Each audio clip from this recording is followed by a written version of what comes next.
Bonjour à tous et bienvenue dans l'atelier de modélisme sous-marin de Raquin Production. Aujourd'hui, je vais faire un petit sujet sur une modification d'une télécommande sur un sous-marin qu'on appelle le Neptune, qui se vendait à l'époque en kit ou de tout fait, complet, qui était assez sympathique. On pouvait souvent intégrer une caméra à l'intérieur. Entre temps, on l'a modifié, il a eu beaucoup de soucis, essentiellement électronique, bon, peut-être parce qu'il a pris souvent l'eau. Trop de journées portes ouvertes et donc du coup il a fallu tout modifier. Le moteur a été changé, le système électronique qui se trouve à l'avant a été totalement revu et modifié. Peut-être on fera un sujet plus tard là-dessus, mais c'est pas le sujet du jour. Voilà la télécommande d'origine. Cette télécommande a un petit souci avec le temps là aussi, elle marche pas, donc là on a la chance, ça s'allume, mais en fait selon un petit peu comment on fait, elle s'éteint, elle s'allume. J'aurais pu la réparer, j'aurais pu regarder ce qu'il y a à l'intérieur, mais vu la situation du récepteur, c'est pas très stable, il a tendance un petit peu à faire un petit peu n'importe quoi. J'ai préféré prendre une nouvelle télécommande, une télécommande e-tech que j'ai acheté d'occasion, toujours en 41 mégas, important pour les sous l'eau, sinon ça ne marche pas. Vous avez une voie, marche avant, marche arrière, droite, gauche, troisième voie, marche avant, marche arrière, et quatrième voie, droite gauche, et la petite cinquième qui se trouve ici. Voilà. À l'intérieur, c'est des clips qui se mettent directement sur chaque voie. Je vais vous le montrer. Voilà, donc là vous avez ici là toutes les sorties des radios. Voie 1, voie 2, voie 3, voie 4. Ma cinquième voie se trouve ici. Mais vous noterez que la broche est beaucoup plus petite et pour cause, c'est une demi-voie. Pour mon ballast, il me faut une marche avant et une marche arrière. Donc la pompe va aspirer de l'eau et en marche arrière, la pompe va repousser ou inversement. Je vais modifier ma radio, c'est-à-dire que je vais prendre une voie dans les 4 voies dispo, vu que la cinquième elle est à la moitié, ça ne me sert pas. Je vais prendre la quatrième voie et je vais me la modifier pour la mettre sur mon interrupteur. Et pour ça, je vais être obligé donc d'enlever donc la quatrième voie. Bon, je vais vous montrer un petit peu mieux. Voilà la quatrième voie qui était là, voilà, et cette quatrième voie était branchée là-dessus. Voilà, donc je l'enlève et je vais fabriquer un cordon. Donc il m'a fallu trouver une broche, elle n'est pas vraiment la même, mais elle devrait servir. Et à l'autre bout, je mets mon interrupteur. Mon interrupteur qui est équipé de une voie, point milieu, et deuxième voie, voilà. Oui, alors quand même attention, c'est vrai que j'ai tendance à parler de voix, mais pour pas embrouiller tout le monde, c'est un interrupteur en fait à 3 positions avec un neutre au milieu. En fait, c'est un inverseur, voilà, que ce soit bien clair. Donc, je monte tout ça et je vous dis un petit peu après si tout fonctionne correctement. Voilà.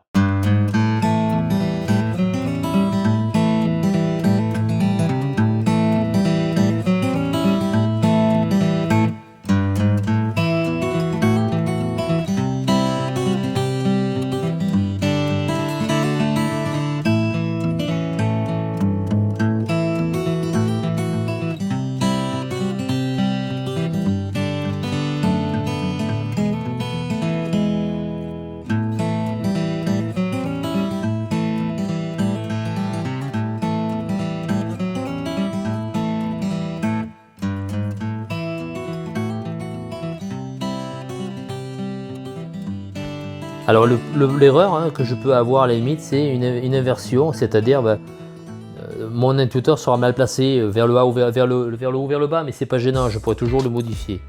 Là l'important c'est de regarder si tout fonctionne correctement. Bien sûr, ne pas oublier le quartz.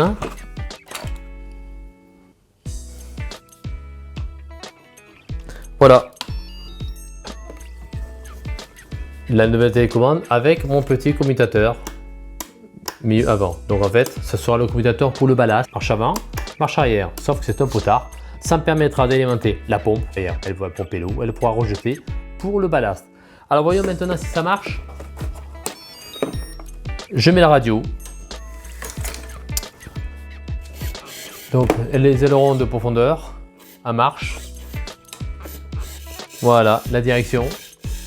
Donc droite, gauche. Là, je descends.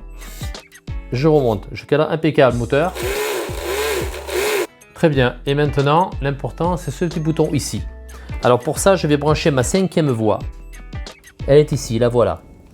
Je suis alimenté par un petit commutateur, un petit variateur Thor. On va en reparler.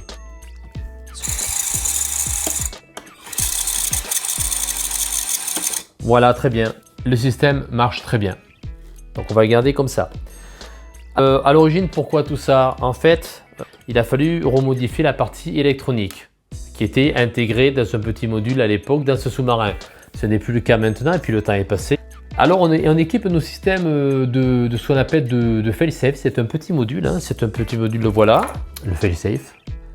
Ce petit module permet de mémoriser et de programmer à partir du moment où on perd en fréquence. Un exemple, hein, si je vais sous l'eau et que je le perds, si je vais programmer pour que le moteur s'arrête, grâce à ce petit fail-safe, le moteur s'arrêtera automatiquement. À l'origine, je l'avais acheté pour le ballast, justement pour qu'il puisse se vider en cas de problème.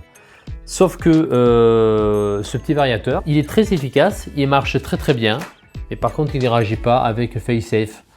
En conclusion, je vais me retrouver avec un souci pour remonter en surface, donc il va falloir que je modifie un système électronique justement pour le faire fonctionner.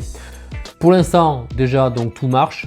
Tout le système électronique refonctionne, il est très stable, il se dirige très bien. On met une GoPro à l'avant et ça permet d'avoir de belles images. De Tintin, à un moment, on le voit, on le suit. C'est ce sous-marin-là qui le filme. Voilà, je pense que je vous ferai des petites images du remontage parce que c'est un petit peu plus compliqué.